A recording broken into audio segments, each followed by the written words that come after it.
Even though I'm open to exploring alternative ways of therapy, I am a skeptic at heart.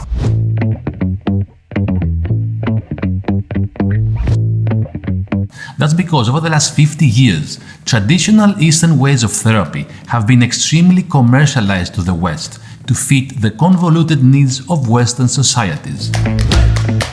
According to research by the Global Wellness Institute, the wellness industry is valued at $4.5 trillion and it's continuing to grow at a significant rate. And we all know that wherever there's money to be made, especially in trauma, there will be people who will try to take advantage. To allow someone to help us heal, we must be vulnerable. And when we are vulnerable, we are the most at risk. Cult retreats, abusive gurus, tarot card readers, and incense sticks. Okay, don't get me wrong, I light up a stick because it smells good, but I just don't think it has the power to chase away demonic spirits. So when I first heard about sound therapy, I was very skeptical.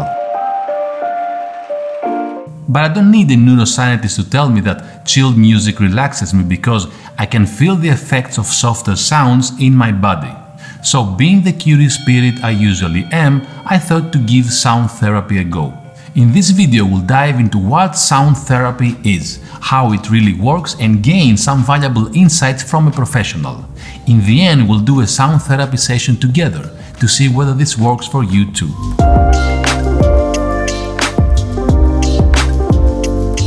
I met Lauren at the yoga studio I'm going and immediately I was hooked to her class. And I think that's mainly because of your personality. It was so calming and relaxing and it made me want to come more often. And then through your Instagram, I noticed that you were also doing sound healing and wanted to try it.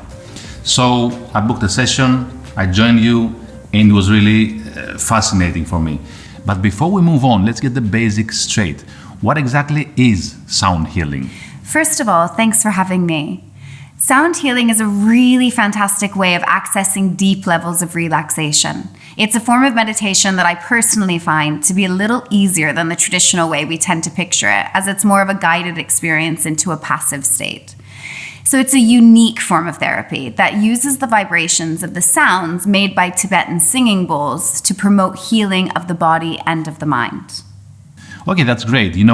Even though I'm into the Eastern philosophy from a young age, I always want to pair the ancient practices with science. So how does this really work? Okay, so think of the ear. It passively exists. It just sits there and allows stimuli to simply enter. It doesn't have to do anything. So the ear is like a door. It's the access point to your inner world. And let's just start with a really simple example, music. Think about playing erratic, high-energy music. Generally, this brings you into a state of excitement, like when you go to the gym. But if you play calming sounds or songs, it will undoubtedly promote you to relax, and it can even deepen focus and concentration, maybe like when you're studying, for instance. So in sound healing, we just take it a step further, where the vibrations made with the singing bowls actually penetrate the tissues and cells of the body, directly affecting the nervous system. So maybe you've heard of the fight, flight, or freeze response. This means your body is on alert and stress hormones flood the body. Whilst this can be healthy and even life-saving at times, being in this state more often than not actually is considered chronic stress and it leads to illness and disease. So sound healing works to take you out of this state, and it actually activates the opposite response, which is to relax, a state in which the body can perform the jobs that it needs to rest and to digest, for instance. This practice has an abundance of health benefits, whether it's for the body, the mind, or soul, or all of them together. It promotes recovery from physical ailments, from migraines to sciatica, and also can lessen emotional distress related to depression and anxiety. Overall, a sound healing session will leave you feeling not only relaxed, but it also gives you a positive sense of overall well-being. In a group session, the vibrations travel through the air and affect the body, as we've discussed just a moment ago, which is very beneficial. But what's really cool is when you have a one-on-one session or even a smaller group where the bowls can actually be placed on the body, where the vibrations then become more profound and have even been described by some of my clients as a massage for the organs, an internal massage. It's so interesting that you say that, because in Greece, where I'm from, there's an area called Meteora. So it's an area full of monasteries. And what you're saying reminds me of one time I visited the place and witnessed the chanting of the monks. And it was clear that they were in some kind of meditative state. Right, absolutely. So sound and the vibrations created by sound can come from chanting, singing, or other vocalizations to create this inner sense of well-being too. Think of the sound Om, for example. If you have had any experience with yoga, whether it be online or your regular practice, chanting Om is very common. The reason for this is that it's said to be the universal sound of peace and creates a calming sensation for the body. The practice of Kirtan is where a group sings and chants different mantras, and this creates some really awesome positive effects through the sound of the voice. You know, I really enjoy this discussion because you help me connect those dots in my head. It's like you know that it works, you know the philosophy of it, but learning more about the fundamentals of the traditions and at the same time learning more about the science of it, it kind of brings it all together in my head. So I want to go back to the science of it. What is all this based on? Yeah, that's a really great question, and it's actually why I chose to add sound healing to my offering. The fact that it has scientific backing and research to support it today. That's although the practice was actually used even before modern medicine for healing. Today, we would call it the science of vibroacoustic therapy. Yeah, you know, now that we're talking about sounds, right? Even the sound of the word vibroacoustic is enough to make me want to know more. So could you please tell me more about this? Okay, so every musical tone vibrates at a different speed or frequency, and this is measured in a unit called hertz.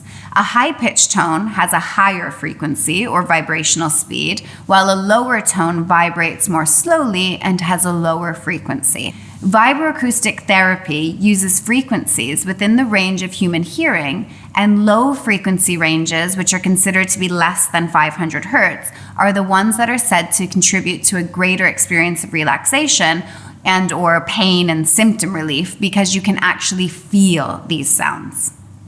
So this really makes sense when it comes to the singing bowls because they have a frequency range of anywhere between 110 hertz to 660 on average.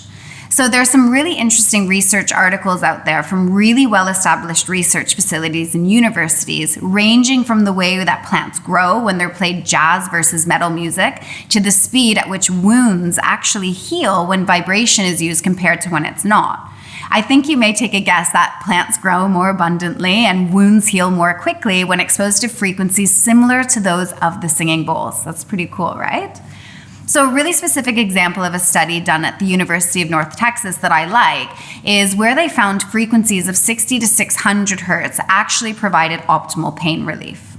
There's so much growing research indicating that the positive effects for pain relief using vibration technology are more effective over large areas of the body, and pain relief is more significant when applied in close proximity to where the pain is experienced. So this leads you to deciding whether you would benefit more in a larger or a smaller group based on what we discussed before.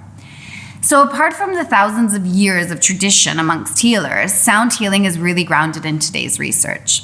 It's not a fad or what some people may describe as quackery. It's a science. And even Einstein quoted quite famously that everything in life is a vibration and put it down not to philosophy, but down to physics. And that's fascinating, right?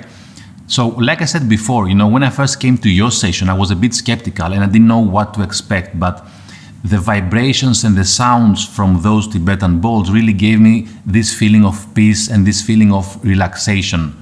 And I don't know if I told you after the session, but during the session, I had my eyes closed. And I don't know if I've told you I'm colorblind, so I could see some colors. And that was really interesting for me. Oh, good. I'm so glad to hear that although you were skeptical, you gave it a try anyway. And now you've got to experience the awesome benefits. It's really not uncommon for people to feel the same way as you did, not only before, but after the session, if they're brave enough to give it a go like you were. So to give you an idea of the reason why you felt this way, it's actually based on your brain waves. Sound healing most likely took you from a beta state, which is one of deep thinking, or in this case, skepticism, into an alpha state where there was creativity and daydreaming, and maybe even to theta or delta, which are brain waves which you only find in levels of deep sleep. So this is why you may have heard or will hear people saying that a sound healing session of maybe half an hour to an hour makes them feel as though they actually had slept for a few hours. Okay, let's make a pause here because I have problems with my sleep, so I'm really interested in what you're saying. So could you please elaborate on this a bit more?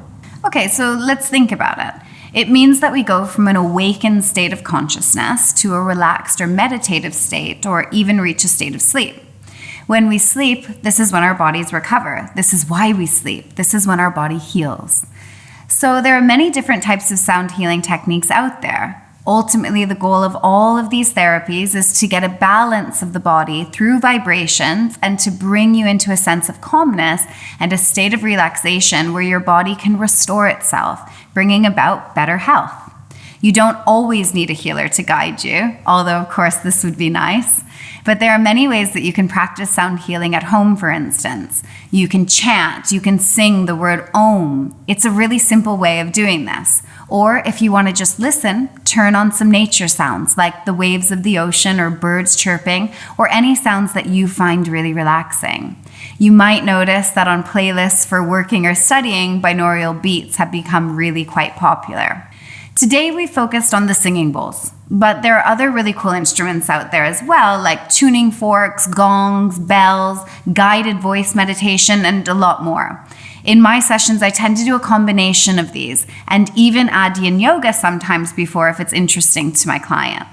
Now I want to ask you a question that some people that are watching this video might have. So is sound therapy ideal for everyone? Can everybody do it?